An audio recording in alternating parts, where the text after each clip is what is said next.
Bueno, pues muy buenas tardes, bienvenidos a otra conferencia más de este ciclo que ofrece el Departamento de Lenguas de la Facultad.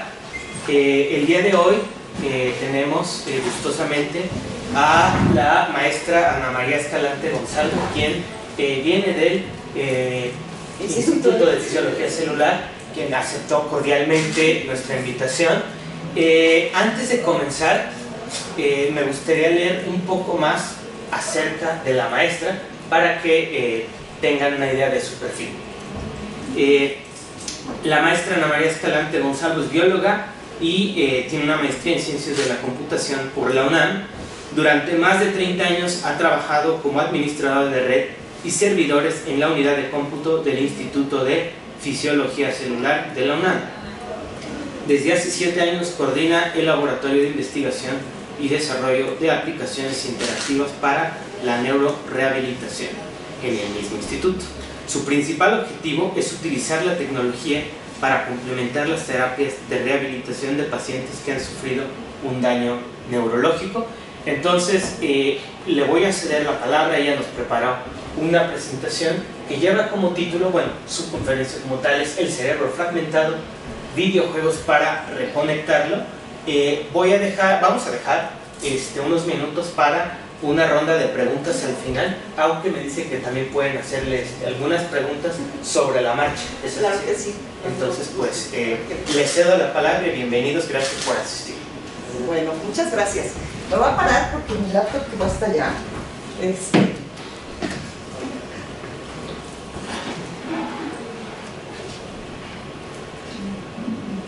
Si gustan, ¿puede alguien más ayudarle a pasar las diapositivas? ¿Es posible eso? Ok, si de pronto tengo que interactuar con algo, ya me vengo para acá. Muy bien. Muy bien. Sí. Muchas gracias. Con la pura cuchilla. Y mira, me hubiera traído un pasaporte y diapositivas, pero no se preocupe. Bueno, pues hola a todos, qué gusto estar aquí con ustedes. Pues para mí fue una sorpresa cuando el doctor Gerardo López me contactó para que viniera a platicar a la Facultad de Filosofía y Letras. Yo pensé que se había equivocado. Dije, no, yo creo que no es conmigo. Y pues, claro, yo decidí que no quería perder la oportunidad de venir a platicar con gente de la Facultad de Filosofía y Letras, un universo en principio tan diferente del cual en el que yo me muevo. Pero pues debo decirles que pues fue una experiencia enriquecedora para mí preparar la presentación para ustedes, desde pensar en el nombre de la ponencia, que fuera algo más sonoro, más poético que lo que acostumbro usar en el área de ciencias, pero que no está lejos de la verdad de lo que les voy a hablar. Entonces, pues bueno, les voy a platicar un poco de lo que hacemos efectivamente en el laboratorio y pues me tomé la libertad también de hacer un poco una búsqueda de pues algunas referencias a los padecimientos con los que trabajamos en la literatura. Entonces también tendremos por ahí unos paréntesis literarios para que ustedes se relajen y se sientan como en casa, y yo me sienta fuera de mi área de confort, pero pues creo que es un equilibrio razonable. Entonces, bueno, pues si me ayudas con la primera. Muchas gracias. Pues lo primero que quiero comentarles es que los videojuegos son más que puro entretenimiento. Entonces, generalmente uno asocia inmediatamente la palabra videojuego con cualquiera de estas imágenes y pues con niños, adolescentes, jóvenes entreteniéndose. Y efectivamente, el gran crecimiento de los videojuegos es la industria del entretenimiento y por eso tenemos juegos pues tan bien desarrollados en los que hay ejércitos de programadores, diseñadores, etcétera, trabajando en ellos. Pero pues últimamente, en años recientes, se ha podido descubrir un potencial adicional de los videojuegos. Los videojuegos pueden ser usados para algo más que el mero entretenimiento. Y entonces, pues es en este contexto en el que nosotros nos interesamos por usar videojuegos para tratar de cubrir una necesidad que está ubicada en lo que son las terapias de rehabilitación de personas que han sufrido un daño neurológico. Entonces los videojuegos se usan en entrenamientos y capacitaciones, se usan, pues por ejemplo, en psicología, en psiquiatría para controlar fobias, y pues entre otras cosas también se han empezado a usar en la rehabilitación. Entonces pues de eso es de lo que vamos a platicar un poco hoy. Si me ayudas con la siguiente. Bueno, este es el laboratorio que yo coordino en el Instituto de Fisiología Celular. Es un laboratorio relativamente joven, tiene pues como 7 años que estamos trabajando. Tiene ese nombre tan rimbombante, Laboratorio de Investigación y Desarrollo de Aplicaciones Interactivas para la Neurorehabilitación. Pues se puede abreviamos como la NER. ¿Y cuál es el objetivo principal? Pues desarrollar aplicaciones interactivas tipo videojuego asociadas a sensores de posición y movimiento enfocadas al reentrenamiento de funciones motrices y cognitivas en pacientes con daño neurológico. ¿Esto en qué se traduce? Bueno, básicamente lo que nosotros queremos es poder rastrear los movimientos de una persona, que estos movimientos vayan hacia el videojuego y de esta manera darle seguimiento a los movimientos de la persona, y el videojuego va a interactuar dependiendo de los movimientos que la persona haga y va a demandar que la persona realice ciertos movimientos para que el juego pueda continuar. ¿Cuál es un sensor de posición y movimiento? Pues el más emblemático sería el Kinect de Microsoft, con el que seguramente muchos de ustedes están familiarizados. Sí usamos el Kinect de Microsoft, usamos también otros sensores, pero en nuestro caso no utilizamos una consola de videojuegos. Todos nuestros sensores van directos a la computadora y se comunican ya sea a través del puerto USB o a través del Bluetooth de manera inalámbrica.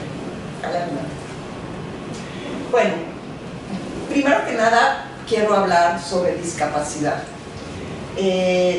Ustedes que saben mucho de palabras, pues seguramente saben que las palabras que se usan para denominar cosas tienen un impacto en la forma en la que nosotros nos comportamos, reaccionamos o comprendemos cierta situación. Y debo decirles que pues ha sido afortunado la adopción del término discapacidad en años relativamente recientes para hacer referencia a todas estas personas que tienen alguna dificultad para poder desenvolverse en el mundo de la manera en la que lo hace la mayoría de la gente. En particular, pues se empezó a ya formalizar el uso del término discapacidad para hacer referencia a este tipo de personas tan tarde como en el 2006, o sea, tenemos pues menos de 20 años de estar usando este término. Yo tengo que decirles que cuando yo era niña, cuando yo era joven, o sea, en el Pleistoceno, se le decía de repente, en lugar de decir una persona discapacitada, pues era el tullido, era el loco, era el mongolito, etc. Y finalmente esta terminología llevaba una connotación despectiva y que ocasionaba una discriminación. Era raro ver en la calle, por ejemplo, niños discapacitados, porque los tenían escondidos en su casa. O sea, la familia que tenía el problema de que le naciera un niño con síndrome de Down o con parálisis cerebral o con cualquier otra, generalmente los trataban de esconder porque era como una vergüenza de la familia. Muchas personas sobrevivientes de un evento vascular cerebral, con hemiplegia, con afasia, con muchas limitaciones, en lugar de meterlos a un programa de rehabilitación, los metían a un manicomio.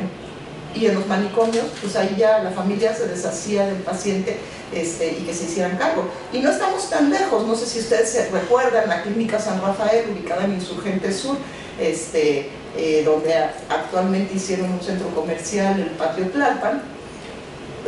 Todavía estaba funcionando hasta hace pues, unos 8 años, 10 años, y cuando empezaron las excavaciones para hacer este centro comercial, tuvieron que pararlas durante meses, porque la cantidad de cuerpos enterrados que había en los terrenos de este psiquiátrico, ¿no?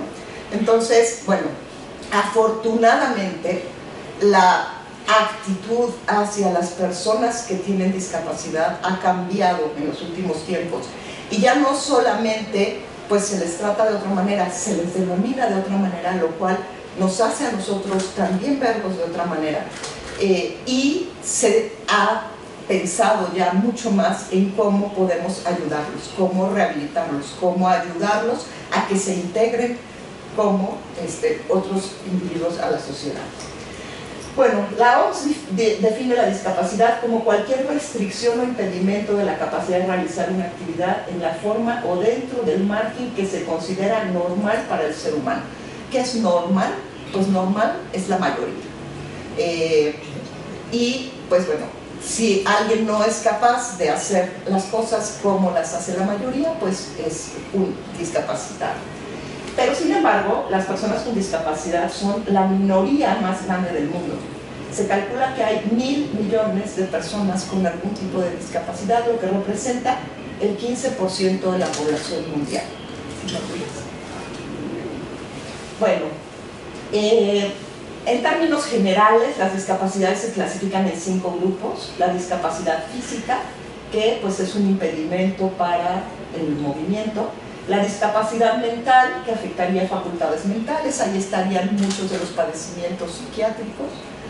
La discapacidad intelectual, que dificulta la comprensión o respuesta a distintas situaciones de la vida diaria, aquí estarían afectándose distintos dominios cognitivos, la memoria, la atención, la orientación, etc. La discapacidad sensorial, que pues es la imposibilidad de recibir ciertos estímulos a través de los órganos de los sentidos, puede ser auditiva, visual o afectar a algún otro sentido, o la pluridiscapacidad, que es lo que vemos con mucha frecuencia en los discapacitados, que es aquella condición que combina varios tipos de discapacidad. Bueno, en particular en México, el último censo de población vivienda, bueno, en el 2020, se estimó en más de 6 millones de personas con algún tipo de discapacidad. Esto representa casi el 5% de la población. Entonces no podemos seguir haciéndonos como que no vemos, como que no oímos, como que no nos damos cuenta. Ahí están y hay cosas que se pueden hacer para ayudarlos. El número de personas con discapacidad en aumento debido al envejecimiento de la población y al incremento de enfermedades crónicas. Entonces vemos que cada vez hay más personas con diabetes, con hipertensión, con enfermedades cardiovasculares, cerebrovasculares, y todas estas enfermedades conllevan eventualmente algún tipo de discapacidad. Entonces, bueno, ¿a esto a qué se debe? Porque tenemos cada vez más personas discapacitadas. Pues se puede explicar a través de la transición demográfica y transición epidemiológica, que van de la mano. Pues aquí en la primera imagen pues se muestra lo que sería una pirámide poblacional, que pues se entiende que normalmente una pirámide es porque la base es ancha y la punta es fina, y pues vamos poniendo las categorías de edad, pues en los años 50, 70, todavía en el 2000, pues la base de la pirámide era bastante ancha, teníamos mayoritariamente población joven e infantil y pues menos población adulta y adulta mayor. Sin embargo, pues nuestra pirámide se está deformando y se espera que para el 2030 o 2050 pues prácticamente pues ya no sea una pirámide sino pues un cilindro, un prisma, es decir, tenemos una mayor proporción de personas adultas y adultas mayores. ¿Esto por qué se da? Porque ha aumentado la esperanza de vida de las personas. Los avances de la medicina conllevan que las personas vivan más años, pero también al vivir más años empiezan a padecer de otras enfermedades que antes no causaban estragos porque se morían antes. Entonces, bueno, aquí abajo vemos la transición epidemiológica. En azul, la mortalidad por enfermedades transmisibles, infecciosas, que causaban la mayor mortalidad en los 50, 60, 70, pero pues que ha decaído muchísimo en los últimos años, si quitamos el COVID un momento de la escena. Y tenemos en rojo las enfermedades no transmisibles, que son enfermedades crónicas degenerativas. Entonces pues vemos que pues ya son la principal causa de mortalidad que ha ido en aumento, y por lo mismo como son enfermedades que conllevan algunas discapacidades a largo plazo, pues se presentan estas discapacidades. Entonces, bueno, eso ya se los comenté, y en particular les quiero platicar hoy de lo que es la enfermedad vascular cerebral. La enfermedad vascular cerebral es un término general que hace referencia a pues, dos tipos de padecimiento, lo que sería un infarto cerebral, en el caso de un bloqueo de la circulación sanguínea en el cerebro, o un derrame cerebral, en el caso de la ruptura de un vaso sanguíneo. En ambos casos, pues vamos a tener muerte neuronal en el lugar específico donde ocurrió la lesión. El tamaño del daño va a depender de muchos factores. En inglés hay un solo término para hacer referencia a esta enfermedad vascular cerebral, que es stroke. En español nos hacemos más bola, lo llamamos enfermedad vascular cerebral, enfermedad cerebrovascular, accidente cerebrovascular, ictus, pero todo hace referencia a lo mismo, a un problema vascular en el cerebro, que evidentemente va a tener consecuencias. En particular, se dice que la enfermedad vascular cerebral es la campeona de las discapacidades, porque las personas que sufren este padecimiento pueden tener discapacidad motriz, lo que se llama hemiplegia o hemiparesia, falta de sensibilidad o parálisis en medio lado del cuerpo, afectaciones cognitivas, en particular en los dominios de la atención, la memoria, la orientación visoespacial y algunas funciones ejecutivas. Las afectaciones del lenguaje, que son muy dramáticas, que se llaman afasias en general, es la incapacidad de comprender o producir el lenguaje. Y esto pues debe interesarles particularmente a ustedes, porque afecta la posibilidad de la persona, ya sea de entender el lenguaje hablado o escrito, o de producirlo. Entonces, dependiendo de la región que se haya afectado, la persona puede tener lo que se llama una afasia de Broca, si se afectó el área de Broca, en el caso en el cual no puede entender perfectamente todo lo que se le dice, pero no puede producir el lenguaje, habla y dice puros disparates, o se traba en el momento de estar hablando, o podemos tener una afasia que sea una afasia de Wernicke, en el centro del lenguaje de Wernicke, que pues se le llama afasia fluente. La persona habla, pero todo lo que dice no tiene sentido, y lo que nosotros le decimos no tiene sentido para ella, y si coge un libro ve puros garabatos. Entonces son muy dramáticas las afasias. Generalmente suceden cuando se afecta el hemisferio izquierdo del cerebro. En el hemisferio izquierdo residen los centros del lenguaje, en la zona frontotemporal principalmente. Y bueno, pues no solamente si se afecta el área de Broca o el área de Wernicke, también están las conexiones nerviosas que comunican ambas áreas, y también si hay una afectación en esta zona vamos a presentar una afasia. Tenemos afectaciones emocionales, no solamente por el impacto que representa la enfermedad vascular cerebral, que es un impacto brutal. Las personas ustedes están aquí hoy, ya saben que tienen una tarea, un examen, que mañana van a hacer algo, que tienen una junta, y hoy en la noche les da un evento vascular cerebral. De pronto despiertan en un hospital y su vida ya cambió para siempre, en muchos sentidos. Entonces, eso provoca evidentemente un efecto emocional.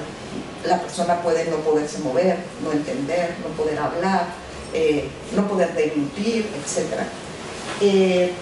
Entonces, pues esto puede generar ansiedad, puede generar depresión, pero frecuentemente si se afecta lo que es el sistema límbico o la corteza límbica, que es una zona que se encuentra en medio del surco que une la corteza temporal, parietal y occipital,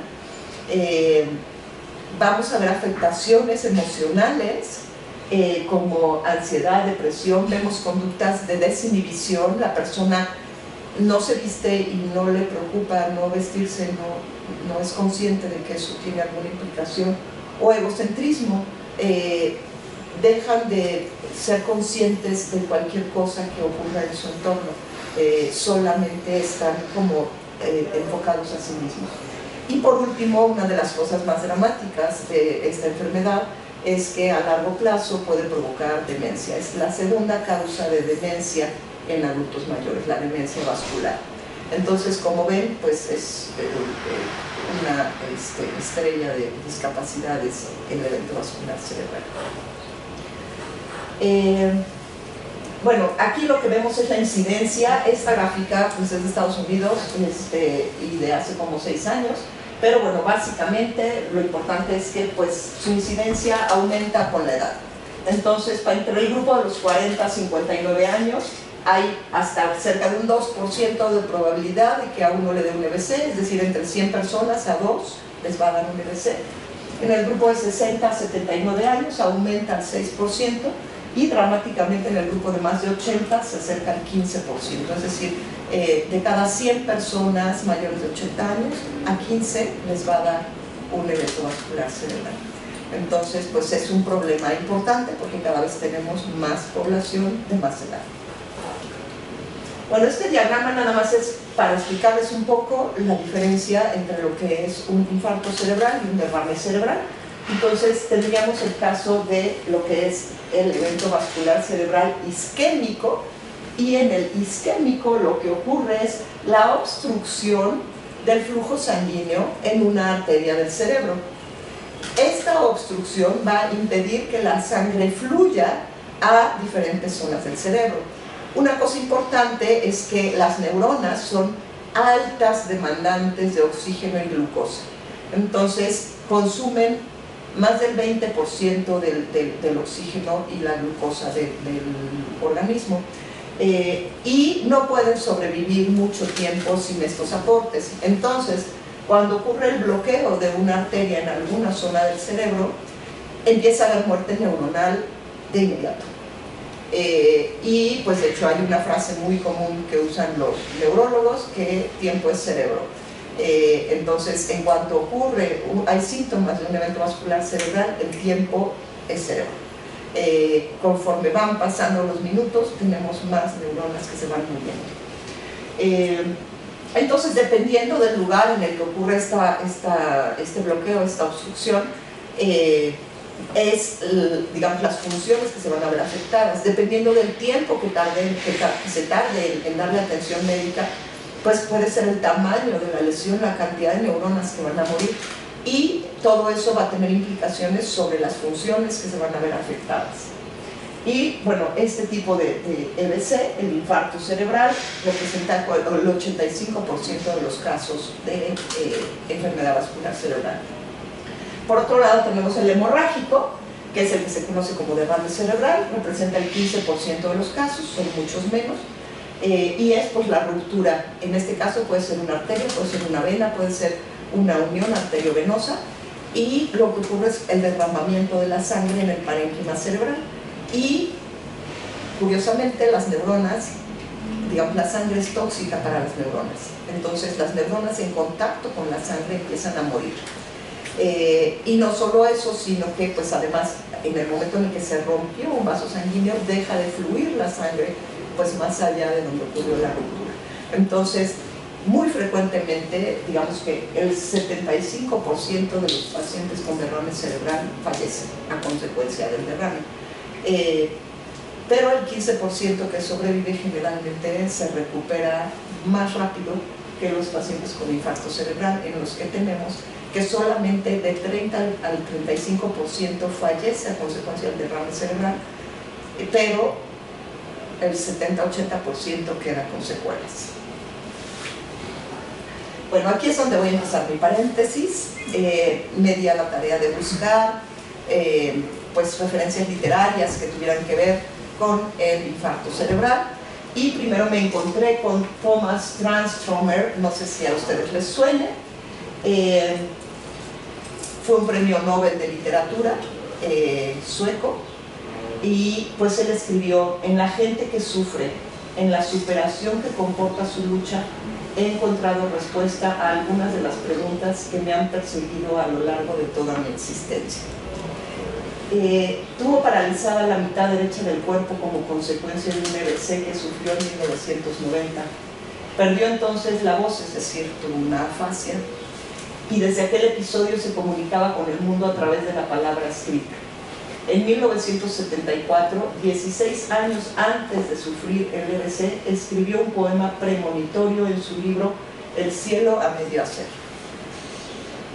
Dice: algo quiere ser dicho, pero las palabras se niegan. Algo que no puede ser dicho, afasia. No hay palabras, pero tal vez haya un estilo. Sucede que uno se despierta por la noche y arroja rápidamente unas palabras en el papel más cercano, en el margen de un periódico. Las palabras resplandecen de sentido, pero por la mañana las mismas palabras ya no dicen nada. Garabatos, lapsos. Bueno, él es Thomas Transformer, premio Nobel 2011, y como ven, tiene su mano derecha recogida aquí. Esa es la hemiplegia, la consecuencia del evento vascular cerebral que le dio en el hemisferio izquierdo. Por lo tanto, le afectó el lenguaje, la capacidad de comunicación. Tenemos también otra referencia al evento vascular cerebral en la novela Patria, supongo que algunos de ustedes la conocen, del escritor Fernando Aramburu.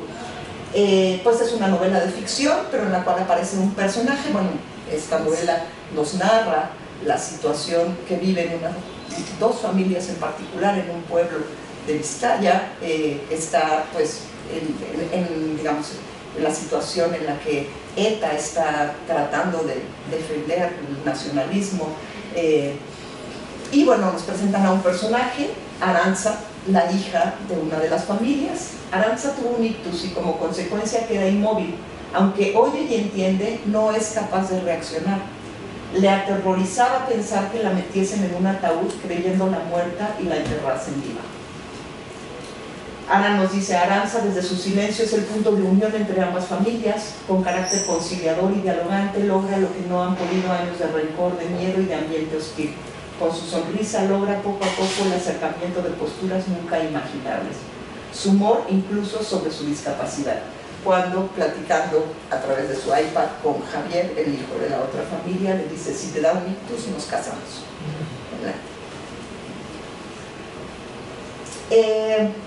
Hay una novela de George Simenon, que casualmente no es policíaca, y se llama Los anillos de la memoria.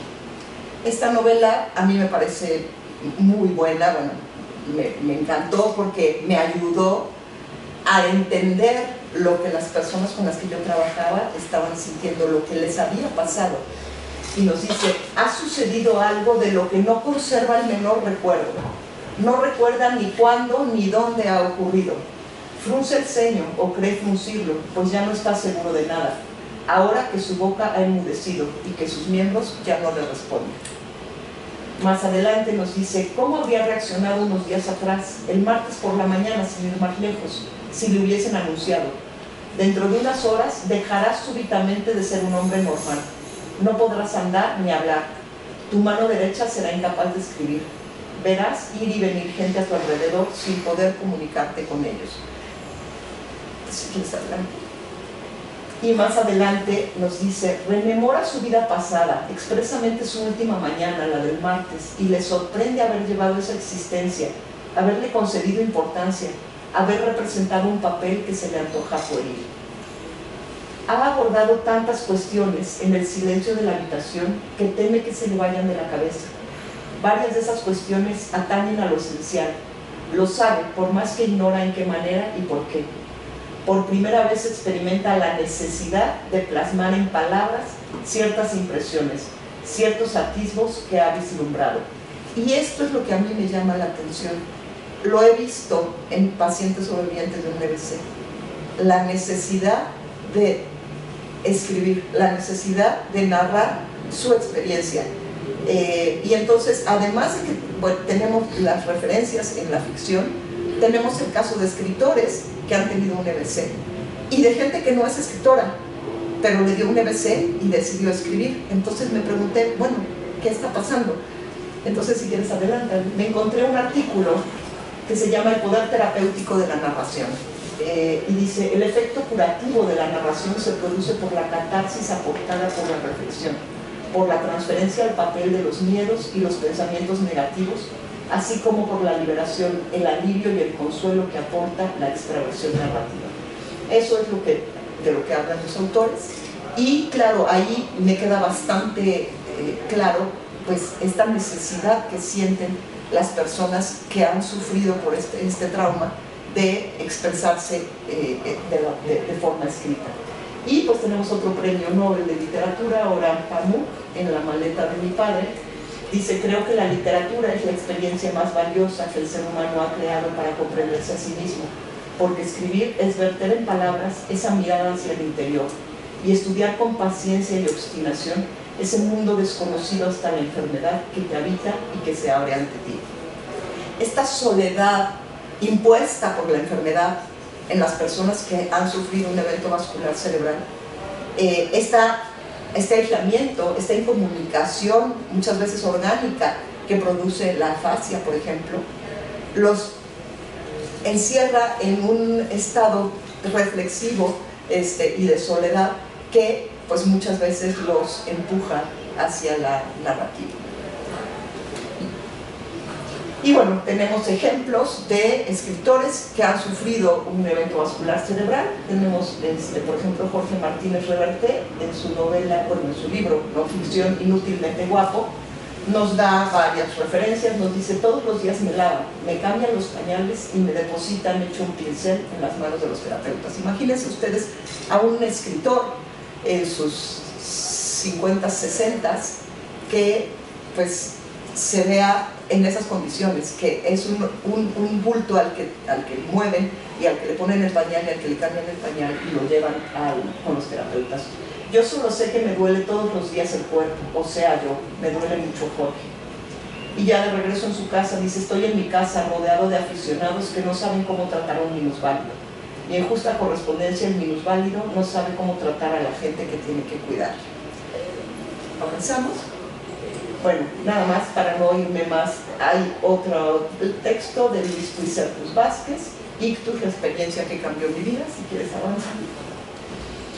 Y Fernando Aramburu tiene un texto que se llama Somos Patsy, en el que habla precisamente de un paciente del hospital de la Clínica de Navarra, que le pidieron que él narrara la historia de este paciente, y probablemente de ahí viene el personaje de Arantxa de su novela de Patria. Porque tenemos que Patsy sufrió un síndrome de cautiverio debido a una oclusión de la arteria basilar. El paciente no puede respirar, ni hablar, ni alimentarse. Su vida depende por completo de la ayuda externa. Y este síndrome de cautiverio es muy dramático porque los pacientes frecuentemente tienen intacta su corteza prefrontal, es decir, lo que nos hace humanos. Es poco frecuente que haya un evento vascular cerebral que afecte de manera primordial la corteza prefrontal. Es decir, toda la capacidad de raciocinio sigue ahí. Se afecta la motricidad, se afecta la capacidad de hablar, se afecta la capacidad de deglutir, de respirar. Entonces, por eso se le llama el síndrome del cautiverio. Tenemos a una persona que está entendiendo todo lo que está pasando a su alrededor y se está dando cuenta de todo lo que sucede, pero es incapaz de comunicarse con el mundo exterior, no se puede mover, no puede hablar. Y pues bueno, muchas veces pues los que están fuera no se dan cuenta de que realmente la persona está entendiendo todo. Bueno, en el caso de este paciente, pues lo oye todo, lo entiende todo, pero no está en condiciones de exteriorizar reacción alguna. Ha quedado, por así decirlo, atrapado en un cuerpo inerte. Así, postrado en la cama, incapaz siquiera de respirar por sí mismo, toma la firme decisión de vivir. Y esto es súper importante en la rehabilitación. Estamos muy acostumbrados a ser el objeto pasivo de los médicos. A que el médico nos receta y nos tomamos la pastilla y 2 días después estamos mejor, nos pasa algo y esperamos que el médico nos dé la solución. No estamos acostumbrados a ser sujetos activos en nuestra curación, en nuestra recuperación. Y en la rehabilitación, la voluntad, la decisión, la determinación de rehabilitarse lo es todo. Y lo vemos en nuestros pacientes. Tenemos pacientes con un daño muy parecido Algunos de ellos se aplican a la rehabilitación y los vemos cómo se recuperan sustancialmente, y otros deciden abandonarse y pues no vemos prácticamente recuperación. Si quieres avanzar. Bueno, este libro es muy interesante, es de una neurocientífica a la que le dio un evento vascular cerebral, y entonces narra en primera persona cómo ella misma va detectando cómo se van perdiendo sus facultades. Lo que me parece interesante es que dice: en 4 breves horas vi cómo mi mente se deterioraba por completo en su capacidad de procesar los estímulos que llegaban a través de mis sentidos. Esta rara modalidad de ictus me incapacitó por completo, no podía andar, hablar, leer, escribir, ni recordar ningún aspecto de mi vida. Y nos habla de archivadores, nos dice: aunque mi cerebro seguía lleno de archivadores, era como si todos los cajones se hubieran cerrado de golpe y los muebles se hubieran retirado fuera de mi alcance. El cerebro tiene neuronas, las neuronas tienen proyecciones, que son nervios que conectan un hemisferio con el otro y regiones dentro de un hemisferio.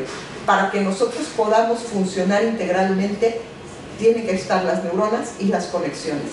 Si se pierde la conexión entre una zona y otra, somos incapaces de recuperar la información que hay en esas zonas. Entonces, por eso es muy importante la rehabilitación, porque es lo que eventualmente nos va a permitir volver a alcanzar esos rincones del cerebro que tienen información almacenada, pero que han quedado fuera de nuestro alcance. Ok, se acabó el paréntesis. Hablemos de rehabilitación. Bueno, la rehabilitación, que es el campo en el que nosotros trabajamos, es un conjunto de intervenciones diseñadas para optimizar el funcionamiento y reducir la discapacidad en individuos con condiciones de salud de interacción con su entorno. Entonces, bueno, pues aquí vemos lo que sería nuestra idea clásica de la rehabilitación. Tenemos un terapeuta que está ayudando, uno o más terapeutas, a algún paciente a que mueva un brazo, a que mueva una pierna, a que se siente, etc. Y existe también la neurorehabilitación. La neurorehabilitación también es rehabilitación, pero es un poco distinto de lo que es la rehabilitación convencional. En la neurorehabilitación nos enfocamos muchísimo en la repetición. Queremos hacer un entrenamiento o reentrenamiento del cerebro. Estamos buscando un aprendizaje, un nuevo aprendizaje de algo que ya se perdió, y esto se consigue a través de la repetición. La repetición busca el desarrollo y fortalecimiento de nuevas rutas neuronales. El fundamento, la materia prima con la que nosotros trabajamos es la plasticidad cerebral. La plasticidad cerebral es la capacidad de las células del sistema nervioso de modificarse morfológica y funcionalmente para establecer nuevas conexiones. Y la plasticidad neuronal es la base de todo aprendizaje. La plasticidad está presente desde el momento del nacimiento o antes hasta la muerte. Siempre hay plasticidad. Hay mucha mayor plasticidad en los cerebros jóvenes, pero nunca se pierde. Y esta es la responsable de que nosotros podamos aprender cosas, podamos recordar cosas, de que los niños aprendan a caminar, que nos aprendamos a mover, de que las personas con una discapacidad reaprendan a caminar. Todo esto lo hacemos a través de la plasticidad. Estamos trabajando con las neuronas, estamos incitándolas a establecer ciertas conexiones y a fortalecer esas conexiones.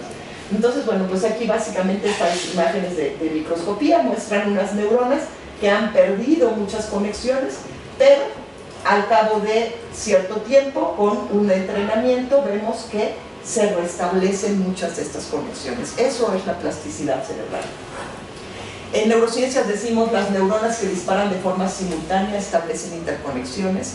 La frase en inglés muy socorrida, neurons that fire together, wire together.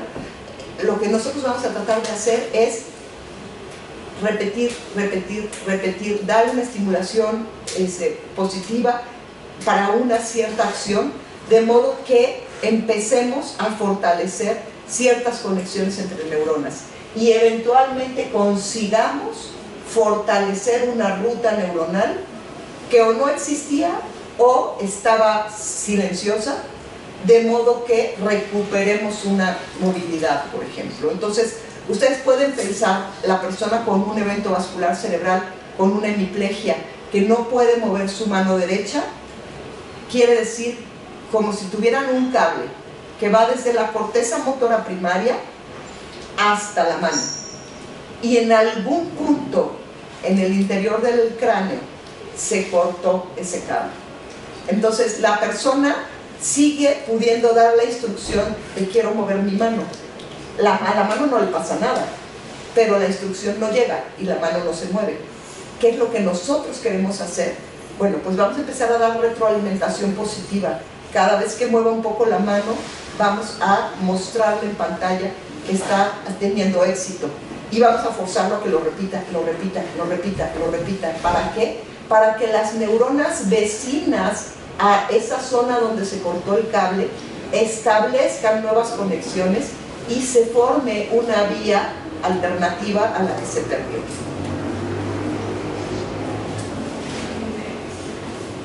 En la rehabilitación posterior a un evento cerebral, el tiempo importa.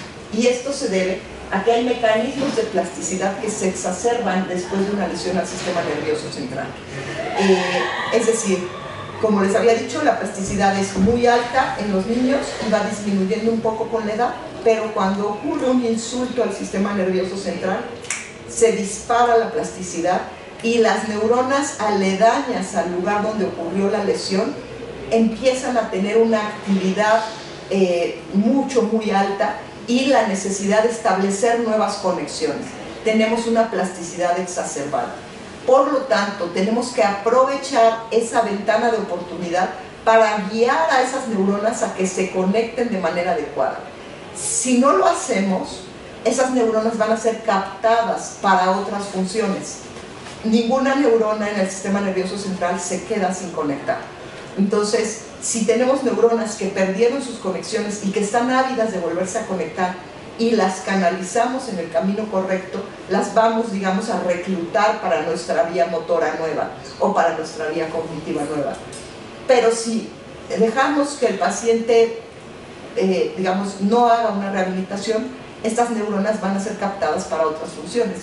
En particular, los pacientes con hemiplegia, cuando ellos despiertan, su natural es empezar a dejar de usar el miembro que tienen parético, porque les cuesta mucho trabajo hacer cualquier cosa con ese miembro y empiezan a tratar de resolver su vida con el otro miembro, realizando nuevas tareas, explorando nuevas cosas que antes no hacían con ese miembro. Lo que están haciendo ahí es reclutar neuronas de la vía motora que tendríamos que estar reclutando para el miembro parético para esas nuevas tareas. Por lo tanto, si nosotros dejamos que el paciente siga su curso sin rehabilitación, eventualmente cuando se quiera rehabilitar va a ser mucho más difícil, porque ya no vamos a poder, ya no vamos a tener esa materia prima. Ya rescatar esas neuronas que ya fueron reclutadas para otra función es mucho más difícil. Entonces, en ese sentido hay lo que le llamo yo la triada mágica, que es la oportunidad, la intensidad y la frecuencia. Eso es lo más importante en neurorehabilitación. Comenzar temprano, que la terapia se haga con la mayor frecuencia posible y que los ejercicios impliquen múltiples repeticiones de un mismo movimiento. Bueno, esto debe parecer chino para ustedes. Son unas gráficas de un experimento. Yo a mis estudiantes siempre les digo, esto es poesía. Pues imagínense que pues es poesía. Es un experimento bellísimo en el que se los voy a tratar de explicar. Tenemos unos ratones a los que se entrena en una tarea. La tarea es manipular un pellet de comida con sus patitas. Entonces, en la primera gráfica vemos los días en el eje inferior y el éxito en la tarea en el eje de las Y. Entonces, primero vemos que por un periodo de 7 a 8 días, bueno, no son 10, entrenan a los ratones en la tarea de atrapar los pellets de comida y se vuelven muy buenos en la tarea, tienen mucho éxito. Después les ocasionan un infarto cerebral y dejan pasar 7 días, los dejan en su jaulita sin entrenarlos. y al cabo de los 7 días comienzan a entrenarlos nuevamente. Lo que observaron fue que nunca volvieron a alcanzar el nivel de desempeño en la tarea que habían tenido antes del infarto cerebral. Bueno, en la segunda gráfica decidieron que no los iban a dejar descansar tanto tiempo. Iban a comenzar el entrenamiento a las 24 horas después del infarto cerebral. Entonces, nuevamente, tenemos el grupo de ratones, los entrenan durante 8 días, obtienen un buen desempeño en la tarea, les provocan el infarto cerebral y a las 24 horas comienzan el entrenamiento nuevamente. Lo que ellos observan es que el nivel de desempeño en la tarea de este grupo llega a ser casi el mismo que tenían previo al infarto. Entonces esto ya de por sí es interesante. Nos están diciendo, no los dejes demasiado tiempo sin entrenar. Pero ¿qué se le ocurrió hacer al investigador? Dijo, bueno, si yo estoy suponiendo que hay una plasticidad aumentada, una ventana de oportunidad que se desencadena a causa del infarto cerebral, pues vamos a ocasionarles un segundo infarto cerebral en la misma región. Entonces tenemos el grupo que se había entrenado, le provocan el infarto, lo dejan descansar 7 días, lo entrenan, no alcanza el desempeño que tenía previo al infarto y le provocan un segundo infarto cerebral en una zona muy cercana. Y no los dejan 7 días, a las 24 horas los ponen a entrenar. ¿Y qué es lo que observan?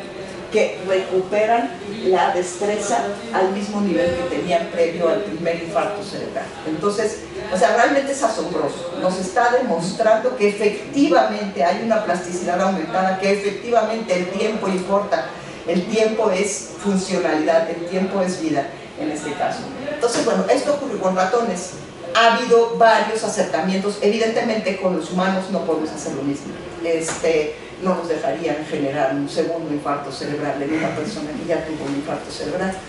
Pero se han hecho aproximaciones, se han medido algunos neurotransmisores y se ha encontrado que sí tenemos esta respuesta de plasticidad aumentada inmediatamente posterior a la lesión, que es muy importante las primeras semanas, digamos 4 semanas.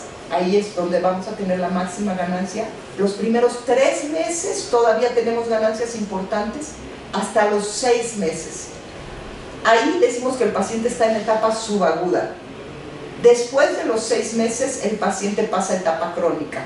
Y ahí ya la recuperación, la rehabilitación es mucho más difícil, porque como les decía, ya no tenemos la plasticidad aumentada y las neuronas ya fueron reclutadas para otras funciones. Adelante. Bueno, los olvidados, no les voy a hablar ahorita de cine, pero bueno, no estaría mal. Pero así es como nosotros llamamos a nuestros pacientes que tienen alguna discapacidad. Porque los pacientes son dados de alta en cuanto sus funciones vitales se estabilizan y generalmente los mandan a su casa con poca información. No les dicen nada de que el tiempo importa. Les dicen que saquen una cita en algún centro de rehabilitación, si les va bien. Y lo que ellos encuentran es que hay insuficientes citas en los centros de rehabilitación. Entonces, frecuentemente la terapia comienza de forma muy tardía y la frecuencia de la misma no es la adecuada. Les dan 2 sesiones a la semana, por ejemplo, cuando en realidad deberían de ser todos los días, o mínimo 5 veces a la semana. Y las unidades de rehabilitación están muy abandonadas. No son rentables, no aportan a las estadísticas. Ellos no van a decir, pues le dimos terapia de rehabilitación a 8,000 pacientes, hicimos tantas cirugías de corazón y salvamos la vida de tantas personas. Pero, pues, ¿qué sentido tiene salvar una vida si no la encaminas para que realmente esa persona pueda disfrutar de la vida? Bueno, entonces, ¿qué es lo que nosotros proponemos? Usar videojuegos asociados a sensores de movimiento para el entrenamiento de distintas funciones. En particular, nuestro último objetivo es la telerehabilitación, que es que los pacientes se puedan llevar los juegos a su casa. Para esto, todos nuestros juegos han sido desarrollados para poderse ejecutar en una computadora que no tenga una demanda de gráfica muy alta, que pueda correr en una computadora estándar Todos nuestros sensores son económicos, de modo que una persona los pueda tener en su casa. Tenemos un servidor en la nube en donde almacenamos las rutinas de los distintos pacientes, de modo que les podemos dar un seguimiento a través de internet. Y el objetivo es que se incremente la frecuencia y la intensidad de la terapia por la naturaleza del juego, en la que hay un cambio de foco. En lugar de que tengamos al paciente sentado y le digamos, mueve estos conos de aquí para allá, y el paciente esté enfocado en su mano y en los conos todo el tiempo, están viendo en la pantalla y le estamos diciendo, abre y cierra tu mano. Al principio le va a costar trabajo hacerlo, pero después de un rato se meten en el juego y empiezan a hacer el movimiento casi sin darse cuenta. Y bueno, observamos un mayor apego al tratamiento, ya que los juegos resultan entretenidos, los retos son a su alcance y hay una retroalimentación. Bueno, esto es básicamente cómo es nuestro setup.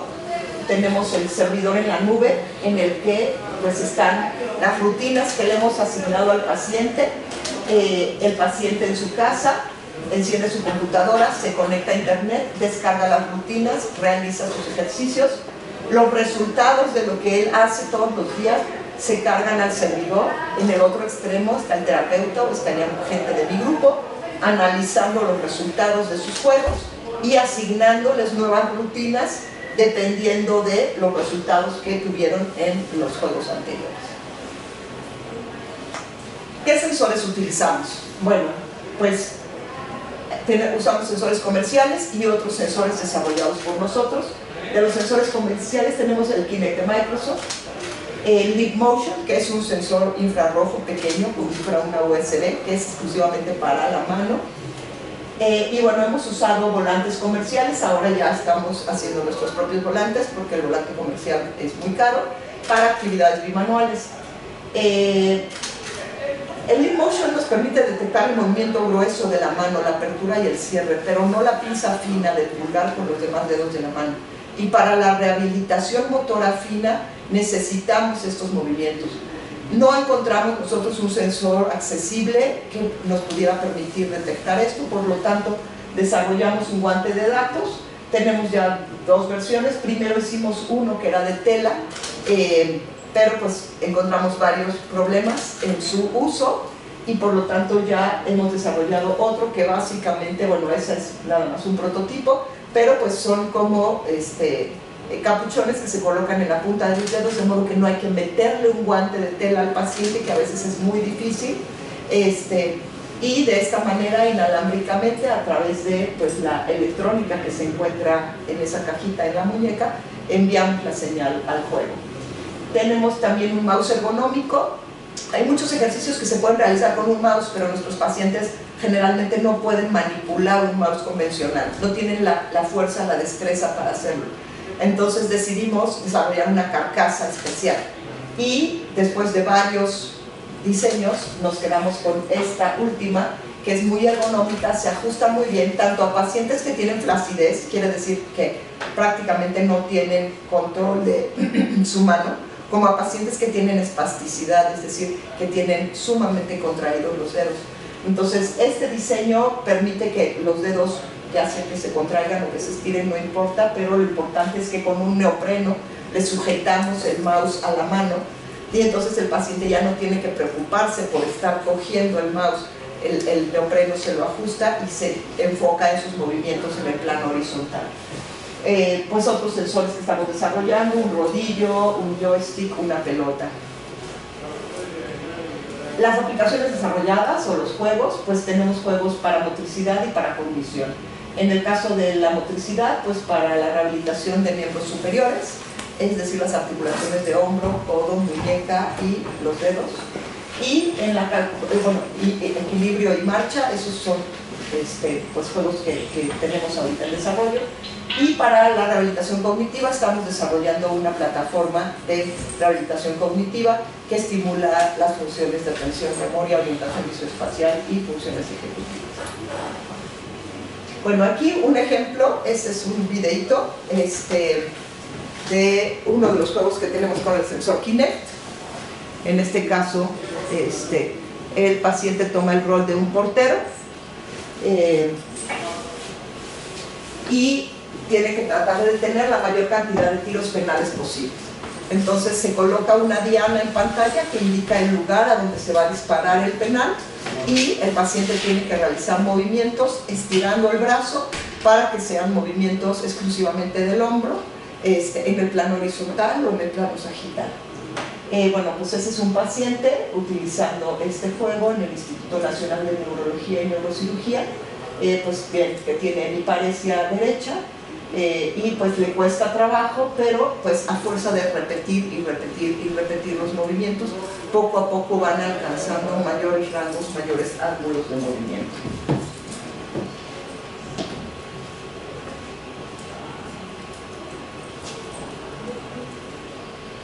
Bueno, no sé si les dije, pero eso se juega con el sensor Kinect. Con el mouse ergonómico, uno de los juegos que tenemos se llama Topocrisis. Es como el clásico juego de pegarle a los topos con un mazo. En este caso, pues son movimientos en el plano horizontal y se ajusta la sensibilidad para que sean movimientos o incluyendo el hombro, el codo o el movimiento solamente de la muñeca. Los movimientos pueden ser en líneas horizontales, verticales, diagonales o en todas direcciones, dependiendo de cómo veamos nosotros que el paciente necesita rehabilitarse. Entonces, si vemos un paciente que tiene mucho problema, por ejemplo, para extender el codo, le podemos poner puras horizontales y entonces va a tener que estar necesariamente haciendo un movimiento de flexión y extensión del codo. Pues como ven ahí se ven varias de las versiones de mouse que hemos probado, pero definitivamente pues la que tenemos actualmente es la que mejor se ajusta a las necesidades de los pacientes. Ese sería pues la muestra de cómo sería solamente con un movimiento de muñecas, solamente una línea horizontal de topos, y los movimientos de la muñeca pueden alcanzarnos a todos.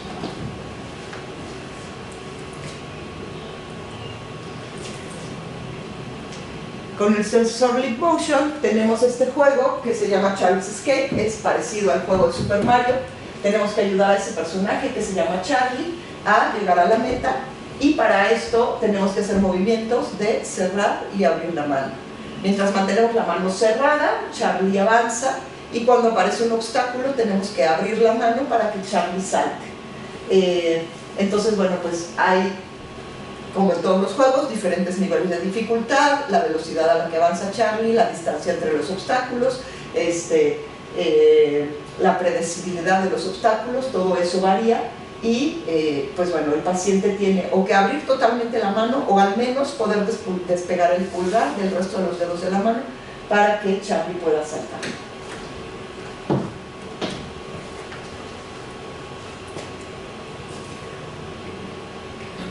Con el guante de datos tenemos este juego que se llama Sandwich Manía, en la que el paciente tiene que armar sándwiches realizando la pieza fina del pulgar con los demás dedos de la mano.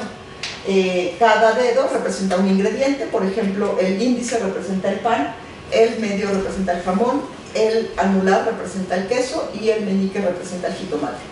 Entonces, primero se van a familiarizar con cada ingrediente realizando varias repeticiones de cada uno de los dedos, y después ya les aparece un sándwich armado y van a tener que ir poniendo cada uno de los ingredientes.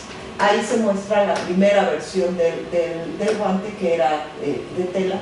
Y bueno, pues este paciente que sí tiene bastante dificultad, ahí está una persona ayudándolo a que consiga mover los dedos.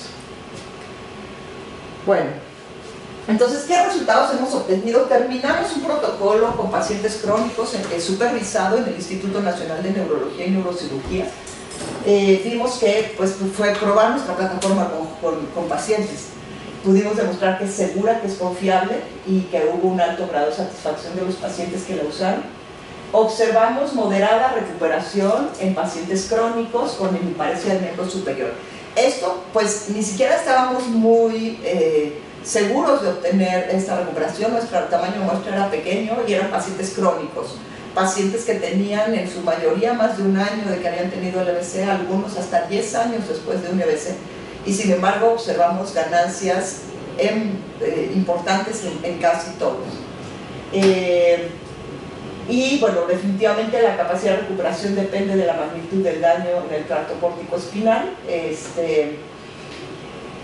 Pacientes que llegaban con 5 años después de un EBC o 10 años después de un EBC y no tenían nada de movilidad, no recuperaron con los videojuegos porque simplemente no podían usarlos prácticamente. Es decir, teníamos ya un daño en la vía, ya a nivel de conexión con la médula espinal demasiado grande y ahí no hubo recuperación. Pero en los pacientes que tenían un cierto grado de movilidad sí observamos recuperación. Y nos sirvió como punto de partida para protocolo de telerehabilitación, que es el que tenemos ahorita con pacientes del Instituto Nacional de Neurología y que ya se están llevando los juegos a su casa. Bueno, esta es una primicia, estos juegos todavía no los tenemos registrados, pero para que vean algo de cómo son nuestros juegos de rehabilitación cognitiva. Entonces, por ejemplo, tenemos este juego en el que es de atención, tienen que ir preparando una receta, atrapando los ingredientes que van cayendo. Conforme van avanzando los niveles, ya empiezan a aparecer, traer ingredientes que no son parte de la receta, entonces tienen que evitar ciertos ingredientes y tomar otros. Este es uno de asociación de memoria auditiva, entonces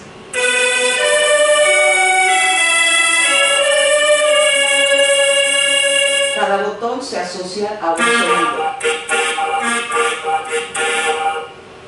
Diferentes instrumentos, diferentes melodías y después se van a reproducir y el paciente tiene que recordar cuál botón estaba asociado a cuál melodía. Este es el primer nivel.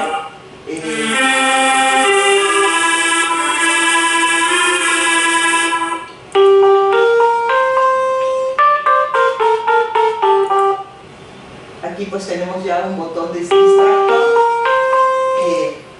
Entonces hay uno de los botones que no los sonidos y pues llegamos a aumentar 4 o 5 botones. Bueno, pues es el clásico juego de donde quedó la bolita. Empezamos con 2 vasos y pues un solo dado, pasamos a 3,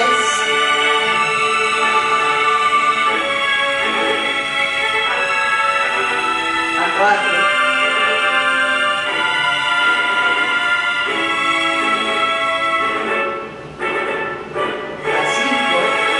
velocidad de los intercambios y el número de intercambios cada vez es mayor. Y luego tenemos 2 dados, uno blanco y uno negro. Y hay que seguir los dos porque no sabemos cuál nos van a preguntar dónde está al terminar de moverse los vasos.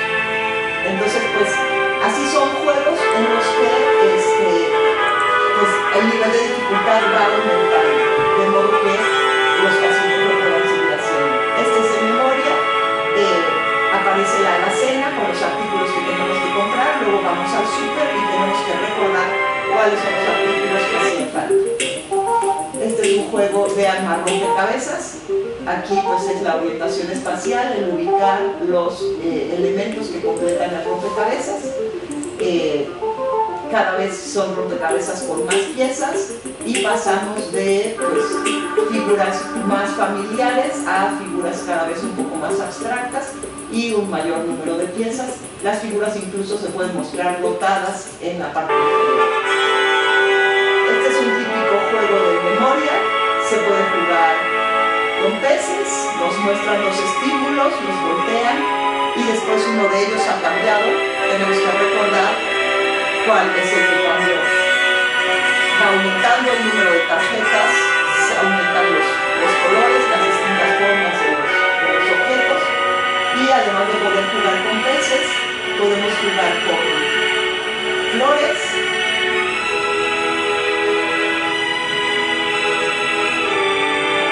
con coches,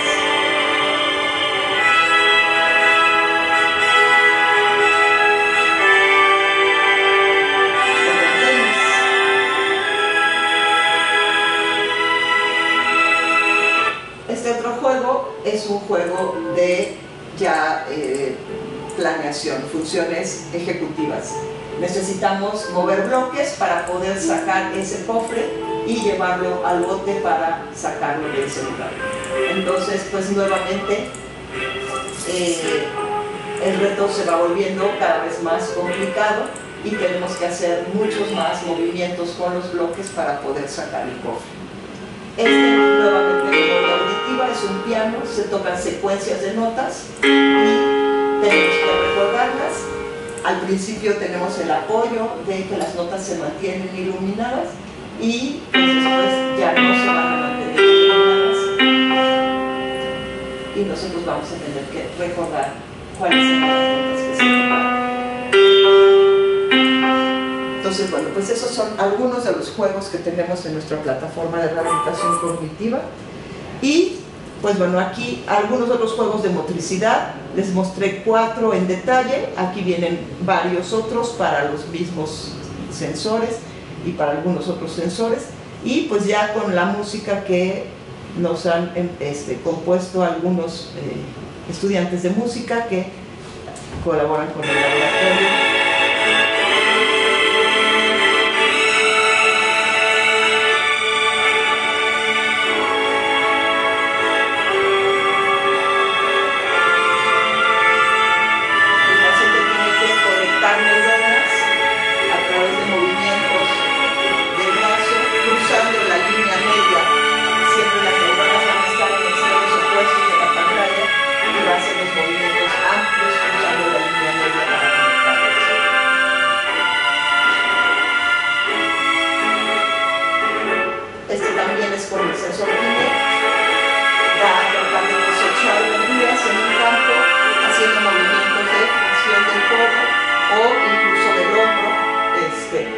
La complejidad evidentemente va aumentando. Con una pantalla táctil se van a tratar de hacer movimientos de izquierda a derecha y de arriba a abajo para el reentrenamiento de la escritura. Se empieza con pantallas más grandes, cada vez se va trasladando a una pantalla más pequeña para que se tenga el control de la motricidad fina.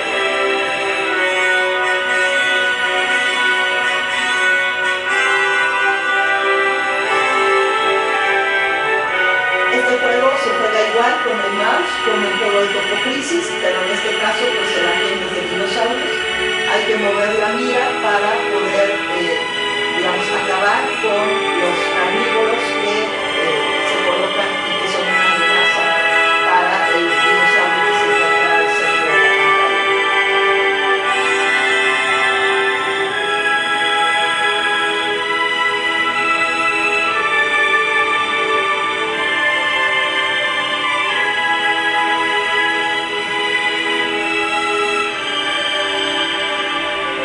Es con un tapete de baile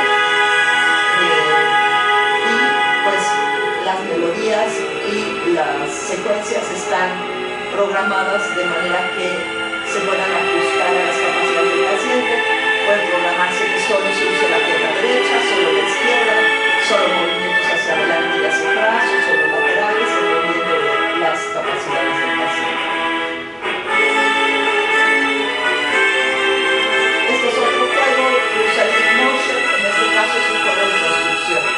Tenemos que cerrar la mano para tomar el control de construcción y abrirla para ir construyendo las casas.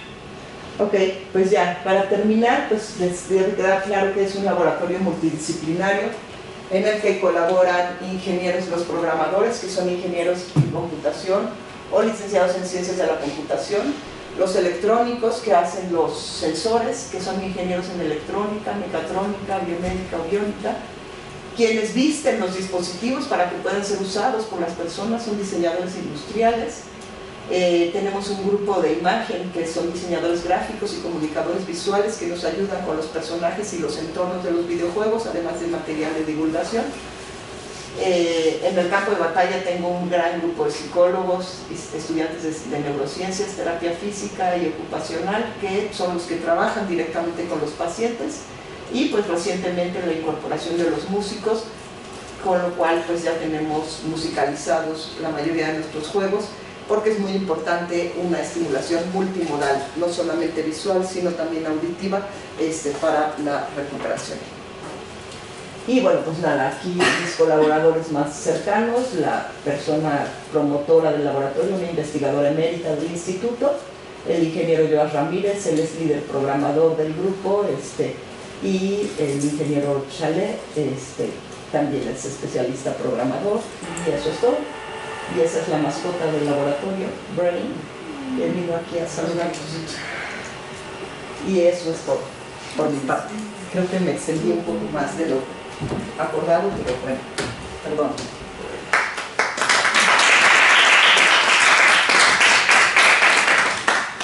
Bueno, pues muchas gracias.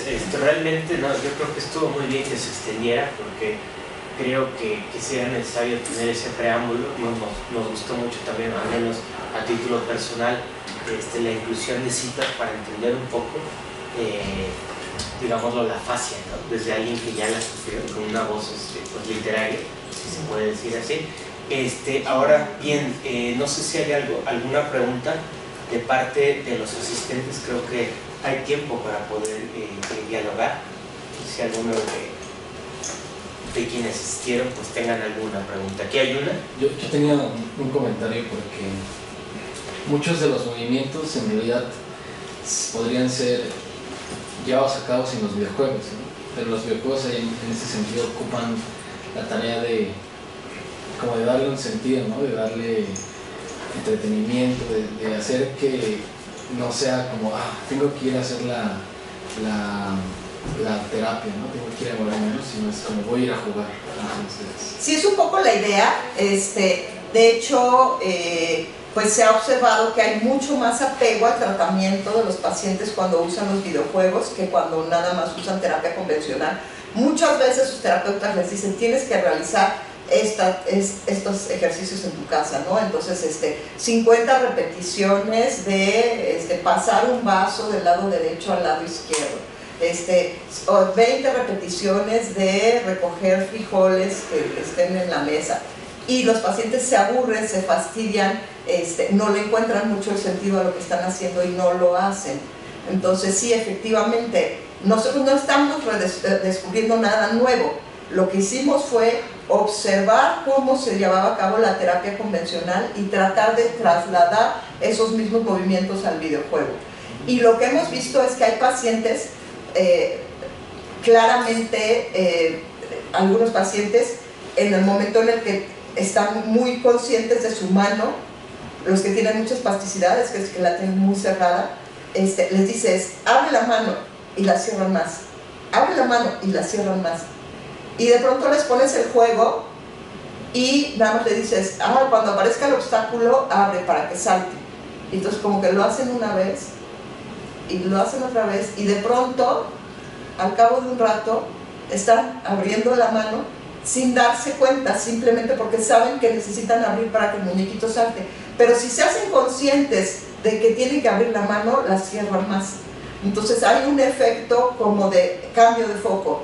En lugar de estar yo pendiente de si estoy pudiendo abrir, estirar mi mano o no, estoy pendiente de que se asomó el topo, entonces tengo que llegar a pegarle. Y es esa, digamos, como esa separación que hay, hace que empiecen a hacer los movimientos con mayor fluidez, y se les requieren muchas repeticiones, y entonces al poco tiempo están realmente repitiendo el movimiento que tienen que hacer sin darse cuenta de que lo están haciendo. ¿Alguien más? Muchas gracias por el comentario. No sé si hay algún otro pregunta o comentario, también puede ser. Allá atrás. Sí, yo un comentario. Me parece, a partir de una experiencia bastante cercana, justamente muchas personas, bueno, en el caso de la persona que le pasó, se concentraba únicamente en ejercicios físicos, tengo que admitirlo. Sin embargo, su memoria se vio bastante afectada, incluso ese pensamiento lógico, y aquí me parece muy importante la manera en que lo abordan, ¿no? Incluso la manera en que lo hacen ver como un poco más sencillo o menos cargado, porque incluso con la persona con la que llegué a convivir mencionaba que justamente, ¿no? Le decía como, trata de aventar esta pelota, y lo intentaba y no podía, y tenía que imaginarse escenarios, y todavía imaginar algo le costaba más trabajo y muchas veces se le llega a complicar. Por eso me parece impresionante, cuanto menos reconozco enormemente el trabajo que han hecho, y felicidades, de verdad. Pues gracias. O sea, de hecho, la parte de rehabilitación motriz, nosotros siempre decíamos, bueno, a ver, esto es solo motricidad, no es cognición, enfoquémonos, separemos la motricidad, que cualquiera lo pueda hacer aunque tenga sus funciones cognitivas afectadas. Pero en última instancia nos dimos cuenta, fue a través de la observación de los pacientes que teníamos en protocolo, que vimos que sus funciones cognitivas estaban mejorando a la par que estaban mejorando sus funciones motrices, incluso sin los juegos de cognición, que esos todavía no los hemos probado con pacientes, pero los juegos de motricidad ya implican un grado de cognición, tienen que estar atentos, tienen que tener una velocidad de reacción, tienen que ir siguiendo la secuencia del juego. Entonces hay una estimulación cognitiva colateral también asociada al videojuego. Entonces estás rehabilitando motrizmente, pero indirectamente también se estás estimulando cognitivamente. Pregunta, ¿cómo seleccionan los pacientes? ¿Cómo se lesionan? ¿Cómo ustedes los seleccionan para...? Los seleccionamos, sí. Actualmente tenemos puros pacientes que están dentro de protocolos de investigación. Estos protocolos de investigación nosotros los llevamos a cabo en colaboración con hospitales. Estamos colaborando actualmente con el Instituto Nacional de Neurología y Neurocirugía y con el Instituto Nacional de Pediatría. De eso no les hablé porque está todavía muy joven ese estudio. Y son pacientes de los hospitales que reúnen las características que nosotros definimos en nuestro protocolo para que sean reclutados. Desafortunadamente, no tenemos suficientes recursos como para contar con suficientes sensores para gente que nos contacta de manera independiente. Nos ha sucedido muy seguido. Nos busca mucha gente que quiere tener acceso a los juegos y nosotros pues estaríamos deseosos de poderlos compartir, pero no tenemos suficientes sensores. Entonces, ahorita que estamos en protocolo de telerehabilitación con los pacientes de neurología, pues cada paciente que reclutamos le entregamos una mochila con una laptop, con un Kinect, con un Leapmotion, un mouse, un guante, y le damos seguimiento. Diariamente vemos, si jugó este otro en este nivel, le costó trabajo, le voy a cambiar de nivel. Todo eso son horas de personas que están dedicadas a estar dándole seguimiento y bueno, evidentemente los equipos. Entonces sí es para nosotros ahorita crítico poder conseguir financiamiento que nos permita adquirir más equipo y pues poder contratar a algo de personal para poder llegar a más gente. O sea, estaríamos deseosos de poder llegar a más gente, pero realmente materialmente no podemos hacerlo. ¿Y cuál sería el panorama futuro? O sea, ¿pretenden venderlo a centros de rehabilitación o se podría usar de manera individual? ¿Cuál es el panorama que se espera de este terreno? Pues mira, desafortunadamente en la universidad nos enseñan a hacer investigación, pero no nos enseñan a vender. Entonces, esa parte todavía... o sea, sabemos que lo que sigue se llama transferencia tecnológica y que consiste en que haya inversión, ya sea pública o privada, que permita que esto se vuelva un producto comercial, digamos. Nuestro esquema ideal sería un esquema balanceado en el que digamos, esto pudiera automantenerse, de modo que las personas que pudieran pagar por tener los sensores y los juegos se les cobre, y quienes no puedan pues se les permita el acceso, la renta, o se les preste el equipo sin gasto. No hemos tenido todavía propuestas de gente interesada en invertir. Nosotros mismos no somos emprendedores, ni sabríamos cómo hacerlo. Entonces estamos un poco atrapados en esa situación de seguimos haciendo sensores, seguimos haciendo juegos, seguimos haciendo protocolos, pero estamos como en el bordecito y no sabemos qué más hacer, ¿no? O sea, cómo llegar ahora sí a la gran cantidad de gente que lo necesita, que, bueno, o sea, realmente pues es muchísima la gente que nos busca directamente y que tiene necesidad, ¿no? ¿Y si registran los videojuegos ante el Instituto de la Propiedad Intelectual? Sí, tenemos, o sea, cada vez que un videojuego ya va a ser usado con pacientes, ya está registrado. Ahorita de lo que les presenté, hay varios que no están registrados todavía, pero los que ya sacamos para que los use la gente ya están registrados. Si registramos los juegos, los sensores que nosotros desarrollamos los patentamos o registramos el diseño industrial, o sea, todo lo que se puede registrar lo registramos, pero pues hasta ahí. Hace falta pues inversión como para tener esto disponible para más gente, recibir gente, valorarla, saber si le vamos a poder ayudar o no, y eso lo vamos a saber por los resultados que tenemos de los protocolos. Ya sabemos ahorita qué calificaciones tienen que tener los pacientes en ciertas pruebas para que nosotros les podamos ofrecer que sí van a ganar con los juegos o que no van a ganar. Entonces, pues todo este tipo de cosas tenemos que poder hacerlas con más gente, y pues es la parte que nos genera bastante impotencia este trabajo. ¿Y han pensado en generar videojuegos enfocados a terapias de lenguaje para estas personas? Híjole, pues lo hemos pensado, pero nada más lo hemos pensado. Las afasias son de las secuelas más difíciles de tratar en el caso de estos pacientes. O sea, es todo un reto, no me imagino, porque además cada afasia es diferente.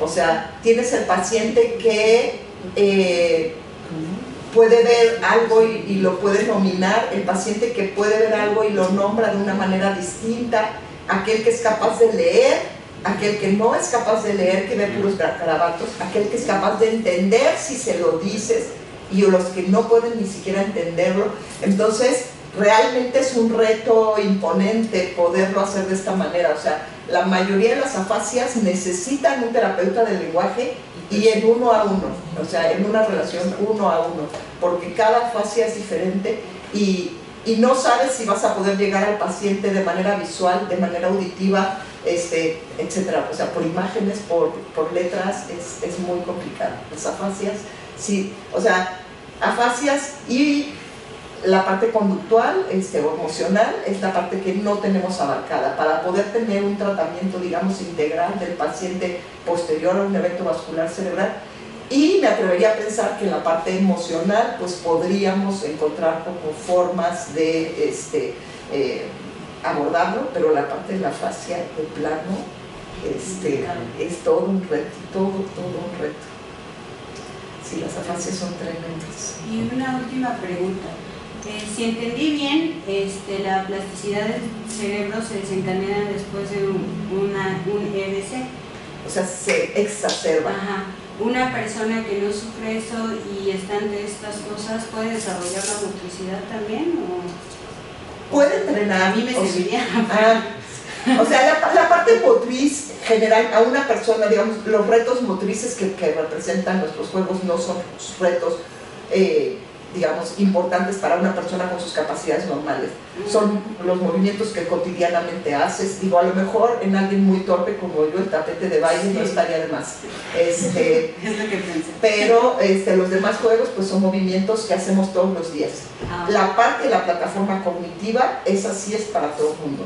O sea, el entrenamiento del cerebro lo tenemos que hacer siempre, y de hecho creo que es a la que le veo una salida más rápida a la plataforma cognitiva, porque realmente funciona en internet, con un navegador web, no necesitan sensores, lo pueden hacer con cualquier computadora. Entonces creo que en cuanto tengamos registrados esos juegos podríamos encontrar la forma de ponerlos accesibles, y pues de hecho es recomendable el entrenamiento cognitivo a partir de los 40, 50 años, ya es muy importante estar haciendo entrenamiento cognitivo, aunque no tengas una discapacidad. Es decir, en este tenor podríamos decir que los videojuegos tienen una función hasta cierto punto, pues no preventiva, pero que sí puede, digámoslo, ayudar a preparar, a prepararnos en caso de un evento vascular cerebral. Pues sí, y además lo que todos ustedes hacen todos los días también los ayuda, porque existe una cosa que se llama la reserva cognitiva.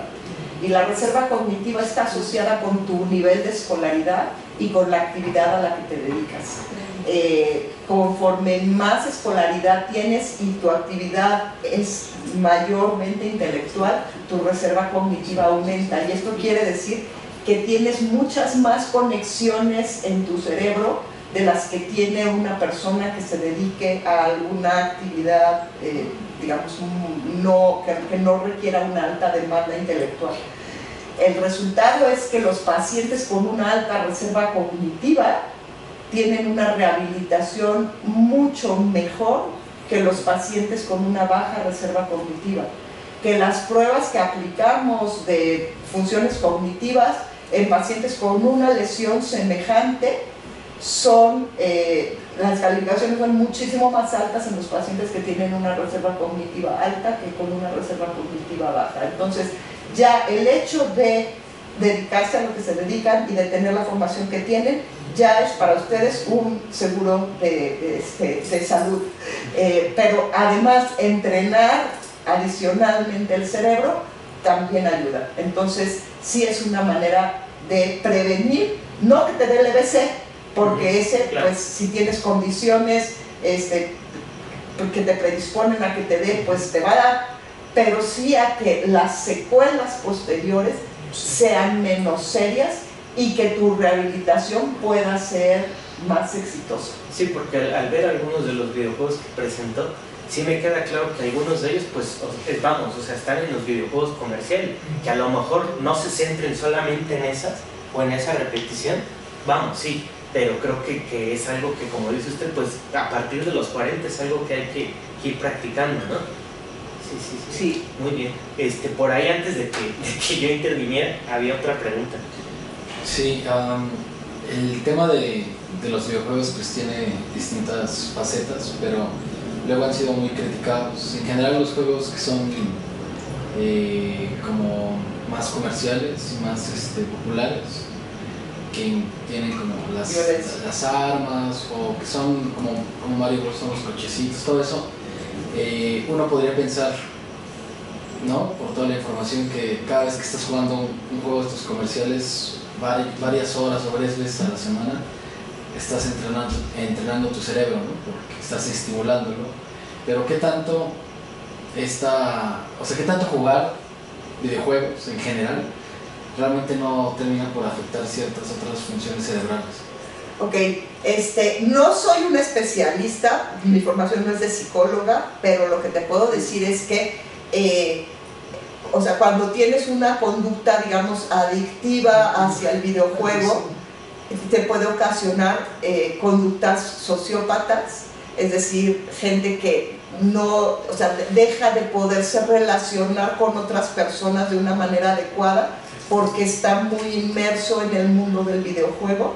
Entonces, conductualmente, sí, el uso excesivo de los videojuegos puede llevar a problemas conductuales, y pues el abandono de otras actividades que son importantes para el desarrollo y para la vida de la persona, a costa de dedicarle más tiempo a estar con los videojuegos. Entonces, yo creo que, como todo en la vida, en una cantidad apropiada y de una manera sana puede ser beneficioso, pero en exceso sí tiene sus puntos negativos. Y estrictamente en la parte fisiológica, le están apretando todo el tiempo un control varias veces a la semana durante varios años en la vida, estar viendo un televisor y apretando botones que tienen, claro, funciones lógicas y todo. Fisiológicamente eso, ¿qué hace en el cerebro? Lo que hace es que te automatiza ciertas funciones. Cuando tú aprendes, vamos a poner el ejemplo de un instrumento musical, cuando tú estás aprendiendo un nuevo instrumento musical, tienes que estar súper atento a todo lo que estás haciendo. Y si se te hace un electroencefalograma en ese momento, tienes en llamas tu cerebro. O sea, miles de zonas del cerebro se están activando en el momento en el que estás aprendiendo. Porque estás concentrado en que si moví el dedo, que no, que leí la partitura, que moví la otra mano. Y muchísimas zonas del cerebro se activan.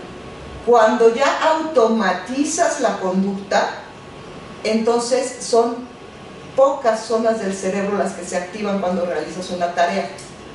Entonces ya esa tarea se volvió automática, se establecieron las vías que hacen que realices la tarea con destreza. Seguirlo haciendo está bien, nada más te va a volver un prestigio, un buenísimo de la guitarra, pero no necesariamente vas a ser muy bueno en otras cosas. Entonces es necesario que además de que estés entrenando ciertas funciones, entrenes otras y hagas otras actividades. Entonces, pues si juegas videojuegos, pero además lees, pero además juegas un deporte o haces ejercicio y además platicas con gente, entonces tienes un balance apropiado.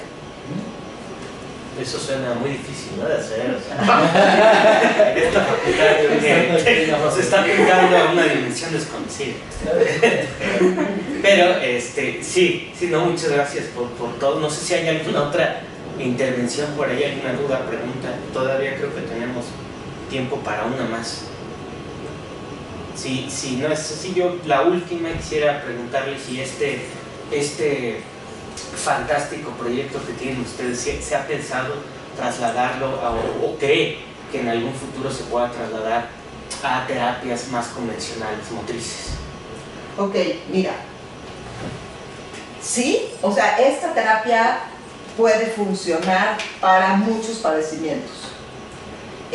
Puede funcionar para rehabilitación ortopédica, así como funciona para la neurorehabilitación. Está muy enfocado a la neurorehabilitación por el punto de la frecuencia y la repetición. Cuando tú haces una rehabilitación ortopédica, por ejemplo, te operaron el codo y te piden que hagas ciertos ejercicios, muchas veces no te piden necesariamente tantas repeticiones.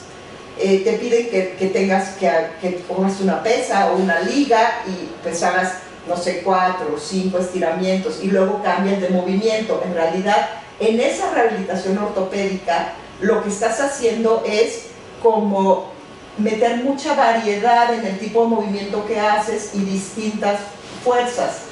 En el caso de la neurorehabilitación, tienes primero que repetir para cablear. Entonces sí es un poco diferente, pero sí se ha probado. Cuando empezamos en el Instituto Nacional de Pediatría, los primeros pacientes que nos llegaron para pilotear, digamos, fueron niños ortopédicos y les funcionó, o sea, según la opinión de sus médicos, les funcionaron los juegos para recuperar la motricidad después de cirugías de muñeca y de codo.